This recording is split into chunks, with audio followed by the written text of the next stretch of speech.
안녕하세요. 안녕하세요. 안녕하세요. 자녀교육 정보 채널 드림맘입니다.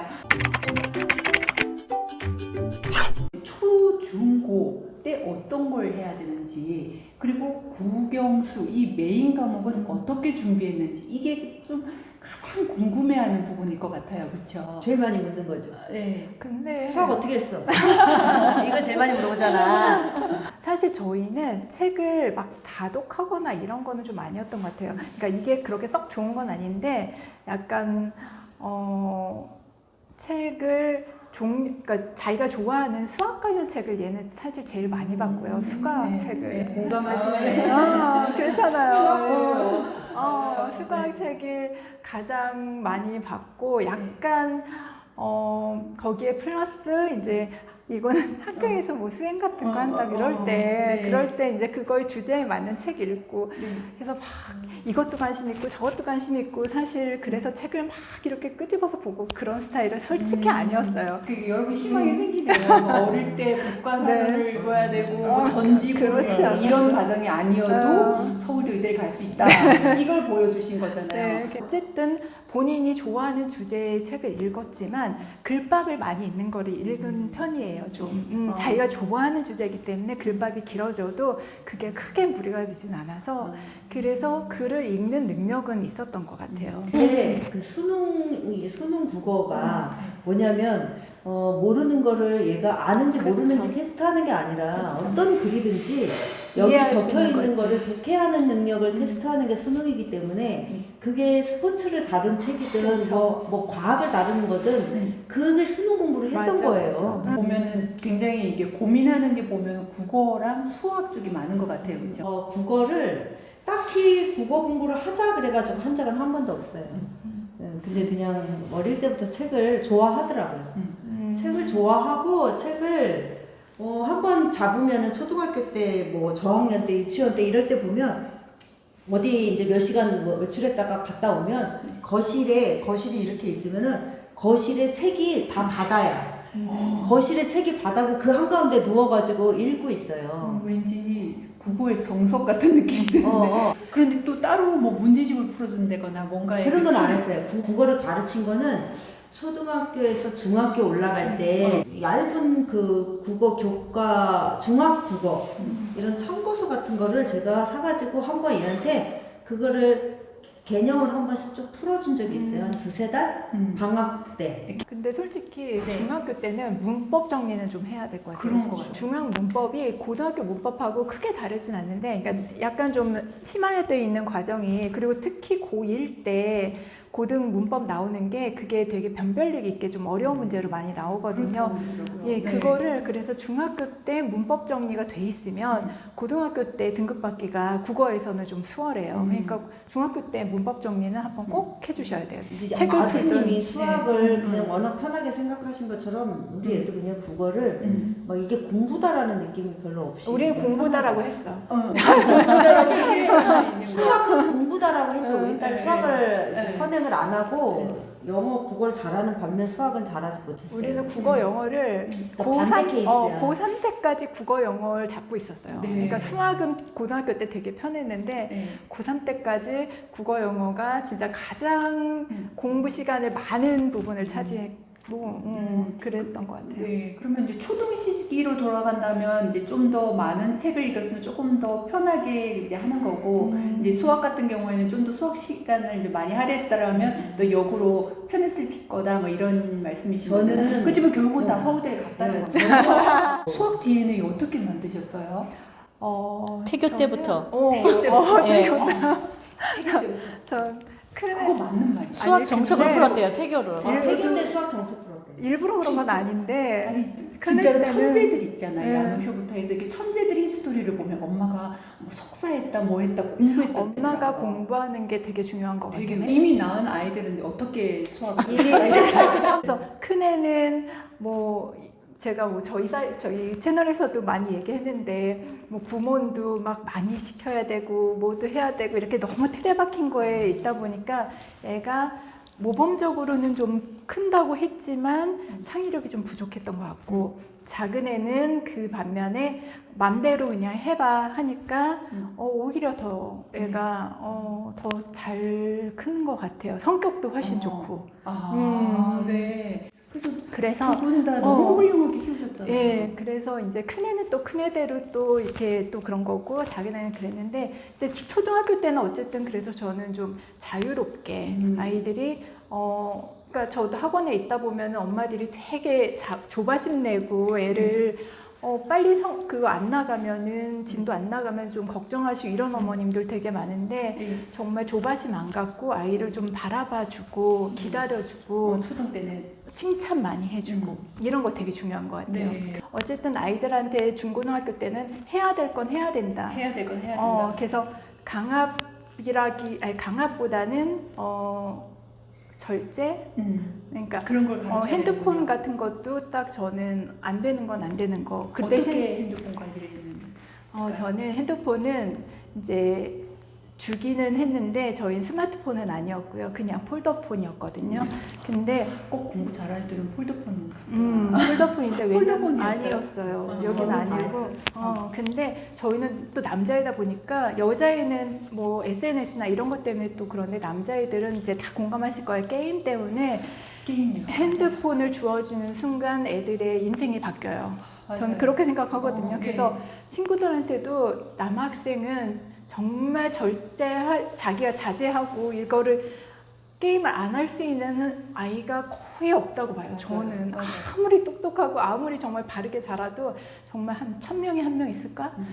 그렇거든요. 완전 공감해요. 만 명에 한 네. 명, 만 그래서, 명에 한 명. 그래서 저는 웬만하면 핸드폰을 최대한 늦게 아이들이 접할 수 있게 한 번 주고 나면 그 맛을 못 잊어요. 그러니까요. 웬만하면 안 주는 게 가장 좋고 저는 어쨌든 애가 전혀 없으면 안 되는 게 요즘에 아이들이 반톡 같은 게 있어요. 그러니까 그런 거는 이제 공폰에다가 카톡은 깔아놔요. 그래서 집에 와서 확인하는 정도 이렇게 하고 그 대신 저는 그 주말에 엄격한 규율을 또 지켰네요. 왜냐면 약속이 있었어요. 주말에는 네 맘껏 해. 아. 그러니까 주말에 저희 애는 일요일 날은 모든 게 다 그러니까 월화수목금토 약속을 지켰으면 저는 일요일은 무조건 풀어줬어요. 그래야 걔네들이 희망을 갖고 뭔가를 하지 아무 희망도 없고 몇 년 동안 6년 뭐 12년 동안 얘랑 뭐 이런 거 하라 그러면 애들이 미쳐요. 그게 꼭 필요하군요. 네. 네. 그래서 그리고 그런 식으로. 영어 같은 경우는 워낙 또 잘했던 걸로 아는데 따님이 어떻게 준비했어요? 저는 우리 아이를 지금 김정수 선생님하고 정반대. 정반대. 한 번도 애를 쪼이고 푼 적이 없어요. 그리고 그냥 얘가 남자애들이 좀 쉽지가 않더라고요 지금. 전 그냥 아들이잖아요. 저는 그냥 모르듯이 그냥 애가 이렇게 생겼으면 그냥 옆에서 뭐 저한테 맞게 애를 이끈 적이 한 번도 없어요. 그럼 어떻게 해서 그렇게 잘했을까요? 그냥 보여줬어요. 다 해줬어요. 저는 스마트폰도 주고 그 태블릿 그것도 주고 우린 절대 못 줘, 그런 거. 노트북도 주고 스마트폰도 그냥 자유자재로 다 쓸 수 있게 하고 네. 그냥 저는 그냥 완전히 방임이에요. 풀어놓고 영어를 그냥 정상어학원을 잘한다고 말씀하셔서. 정상어학원을 몇 년 다녔나? 초등학교 1학년 때부터 중학교 2학년 때까지 정상어학원을 계속 다녔어요. 그냥 저는 그 프로그램이 좋은 것 같더라고요. 그리고 그러면 뭐 각각 아이들마다 성향이 막 틀리니까 그치. 방법도 공부해야 되는 게 달라요. 다 달라야 되는 맞아요. 거잖아요. 네. 네. 그럼 국영수 중에서 특별히 어떤 건 뭘 했더니 좋더라 이런 거 있을까요? 저는 수학이죠 뭐. 수학. 맞아요. 수학은- 세상에 태교의 그 정석을 풀은 신. 근데 그러니까 수학이 우선은 시간이 오래 걸려요. 이제 아시다시피 시간이 오래 걸리는데 수학을 좀 어느 정도 잡아놓으면 정말 이제 네. 어머님도 말씀하셨지만 저도 그 너무 공감하는 게 수학 공부하는 시간을 다른 시간으로 돌릴 수가 있기 때문에 전 과목으로 성적이 골고루 잘 나올 수가 있어요. 특히 네. 고등학교 가면은 해야 될 게 너무 많거든요. 근데 선생님은 똑같아요. 어떤 그러니까 거였어요? 저희 아이는 아시다시피 국어 영어를 거의 안 틀릴 정도로 했잖아요. 그렇죠. 그러다 보니까 수학은 상대적으로 좀 덜한 거야. 그러니까 연태가 영어 국어 할 시간에 우리 애는 그치, 수학을 한 거예요. 네. 그런데 수학, 영어, 국어가 세 개다가 고만고만하거나 아니면은 정말 이게 그러니까 기초가 안 돼 있잖아요. 그러면은 힘들어요. 그게 제일 안 좋은 거예요. 그러니까 뭐 하나가 낮아 그러면은 다른 거를 이 공부를 할 시간을 확보하는 게 중요해요. 시간은 굉장히 총량이거든요. 그렇죠. 총량제거든요. 고등학교는 특히. 네. 그러니까 이 공부를 수학의 시간을 쓸 수, 그러니까 국어 영어를 쓸 수 있었잖아. 우리는 이제 수학의 시간을 쓸 수 있을 만큼 이게 그냥 탄탄한 거죠. 네. 네, 그래서 네. 뭐가 세 개가 다 안 좋으면 보통 애들이 어떻게 되냐면 수학 하다 보면은 영어가 떨어지고 영어 하다 보면 맞아요. 수학이 떨어지고 이게 자꾸 끌어내려 다른 거를. 그냥 어머니들이 이제 정말 이제 내 아이는 이제 대학을 이제 보낼 때까지 이제 마라톤인데 어떻게 키우는 게 정말 좋더라라는 걸 이렇게 한 가지씩 말씀해 주시면 좋을 것 같아요. 우선 어머님들의 마음가짐을 좀 맞아요. 잘 고3 되면 몸에 살이 나온다. 네, 맞아요. 그래서 진짜 이거는 저희 애도 어디 가서 인터뷰하면 이런 얘기 되게 많이 하는데 네. 진짜 일희일비하지 말라는 얘기를 항상 해드리고 싶어요. 그래서 엄마들이 보면은 진짜 저도 그랬고 애가 학원에서 뭐 시험 한번 잘 보면 그게 다 있냐 막 이러고 못 보면 확 무너지고 뭐가 잘못됐을까 이러고 사실 그랬어요. 네. 그리고 엄마가 안 무너져야 돼. 그러니까 엄마가 안 무너져야 돼. 근데 얘는 무너질 수 있는데 엄마가 안 무너지면 애가 좀 맞아. 안심을 하거든. 그래서 엄마가 괜찮다고 하면 괜찮다. 정말 애가 괜찮아져요. 진짜 신기하게도. 근데 괜찮은 척하면 안 돼요. 진짜 엄마가 괜찮아야 돼. 괜찮아. 그래서 연기 잘해야지. 엄마가 정말 괜찮아야 되고 진짜 이게 끝인 양 생각하지 마시고 엄마들이 그냥 아이들을 괜찮아. 그렇게 계속 하면서 키우셔야 될 것 같아요. 우리 중학교 학부모님들이 우리 아이의 실력을 객관적으로 볼 수 있었으면 좋겠어요. 그래서 중학교 학부모님들 중에서 정말 많은 학부모님들 우리 애 다 A 등급이야. 되게 잘해. 학교 성적이 190 몇 점이에요. 이렇게 얘기하고 다 이제 아주 최상위권이라고 착각했다가 네. 여기 고등학교 올라가면 그게 한 4등급까지도 가잖아요. 네, 그렇죠. 그런데 이제 그렇게 해서 나중에 아이하고 관계까지 망치는 거 망쳐지거든요. 네, 그러면 어떻게 해야 될까요? 그래서 저는 중학교 때 조금 객관적으로 아이를 그러니까 중학교 성적 자체가 절대평가이기 때문에 아니라는 걸 네, 깨닫고. 인지를 하고 고등학교 가서 애하고 이제 관계가 망가지지 않게 애하고 그 어떤 현실을 너가 지금 어느 중학교인데 이 중학교의 A 등급은 40%야, 50%다. 수학은 50%고 국어는 60%까지도 있거든요. 60%야. 그러니까 이게 진짜 잘하는 게 아닐 수도 있다.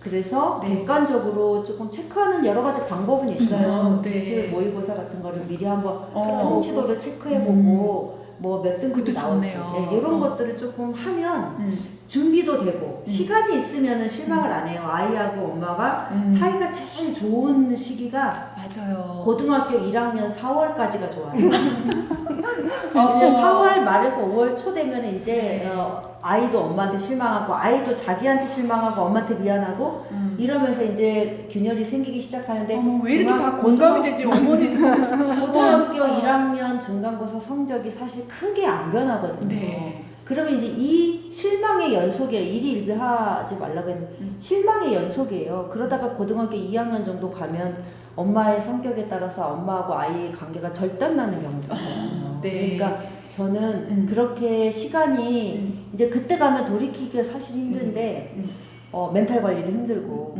근데 이제 중학교 때는 시간이 있으니 미리 내다보고 시뮬레이션을 하고 마음의 준비를 하면 대비할 시간이 있으니까. 대비할 수가 있다. 네. 네, 좋은 말씀 같아요. 선생님은 그래도 이렇게 대입 전형을 파악하고 나서 대학을 그래도 생각보다 잘 보냈다 그때 그런 인터뷰하는 네네. 걸 들었어요. 그래서 저는 뭐 좀 후회되는 게 그 이후에 입시는 보통 엄마들이 이제 좁아졌잖아요. 그러면 더 좁아지는 줄 알아요. 구멍 하나인 줄 알거든요. 근데 거기서 보면 다시 길이 확 열려요. 근데 엄마들이 구멍인 줄 알고 못 들어가는구나, 안 되는구나. 선생님이 얘기한 것처럼 어떤 메이크업을 통해서 자기의 이제 히스토리를 메이크업을 통해서 이쪽으로 갈 수도 있고 저쪽으로 갈 수 있고. 근데 엄마들이 이 부분을 너무 모른다. 예, 하나만 보고 그래서 이 부분을 엄마들이 배워야 한다. 남한테 맡기는 게 아니라. 그래서 좀 이 부분을 우리가 카페에서 얘기하듯이 공감하면서 얘기하는 거를 후배 엄마들한테 이제 알려주자 해서 저희들이 또 입시 입시 읽어주는 엄마가 한 거거든요. 그래서 네, 내가 그러니까요. 언니들처럼 했으면 이렇게 했을 걸 했던 것들이 조금 네. 후회도 되면서 네. 많은 엄마들이 저처럼 또 네. 이제 입시를 모르는 상태에서 그냥 컨설턴트 맡길 수 있고 그래서 그런 실수 하지 마라 이렇게 네. 해서 정말 길은 대로로 시작해서 학습에서 좁아지지만 대학문은 또 넓다라는 네. 거 기회가 네. 많다라는 거를 네. 알고 있으면 조금 숨도 튀어질 것 같고 네. 배워봐야겠다는 어떤 뭐 자극도 될 것 같고 그래요. 네. 정말 이렇게 아이들이 이렇게 선생님의 영향, 친구의 영향도 많이 받지만 사실 보면 어린 시절에는 부모님의 영향, 특히 엄마의 그런 어떤 모습에서 어떤 영향에서 굉장히 아이들이 성장해가는 것 같다라는 생각이 들었거든요. 근데 이렇게 아이들을 훌륭하게 키우시고 또 입시 전문가로 활동을 하시는 입시 읽어주는 엄마와 패널분들과 같이 이렇게 시간을 함께 해봤는데요. 여러분 정말 많은 도움이 되셨을 거라고 생각을 하고요. 아래 URL에도 이 입시 읽어주는 엄마에 대한 채널도 소개해 드릴 테니 궁금한 부분 있으면 많이 찾아보시고요. 다음 시간에도 소중한 정보로 찾아올게요. 감사합니다. 감사합니다.